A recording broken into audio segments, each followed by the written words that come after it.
हनुमान जी भगवान शिव के 11वें रुद्र अवतार हैं और भगवान राम के परम भक्त हैं।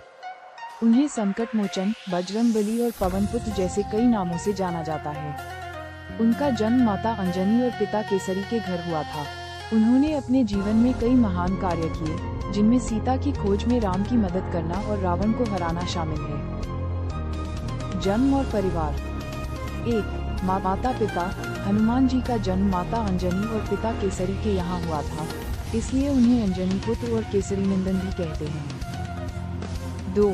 जन्म का कारण। पौराणिक कथाओं के अनुसार हनुमान जी को भगवान शिव के आशीर्वाद और वायुदेव, पवन देव के अंश से भी जोड़ा जाता है, क्योंकि अंजनी ने भगवान शिव और पवन देव की तपस्या की थी।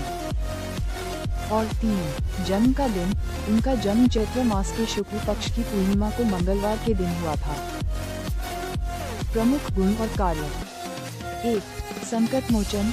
हनुमान जी को संकटों को हरने वाला माना जाता है, इसलिए उन्हें संकट मोचन भी कहते हैं। 2. बजरंगबली। उन्हें बजरंगबली भी कहा जाता है, जिसका अर्थ है शक्ति के देवता। 3.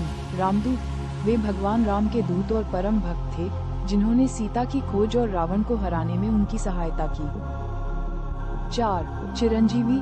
वे 8 चिरंजीवियों में से एक हैं, जिनका मतलब है कि वे चिरकाल तक जीवित रहेंगे।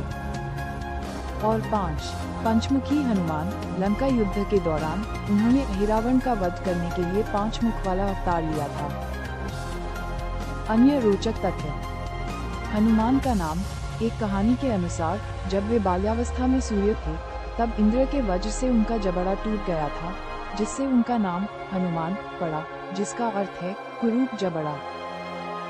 हनुमान जी के पुत्र। एक मान्यता के अनुसार हनुमान जी के एक पुत्र थे जिनका नाम मकरध्वज था।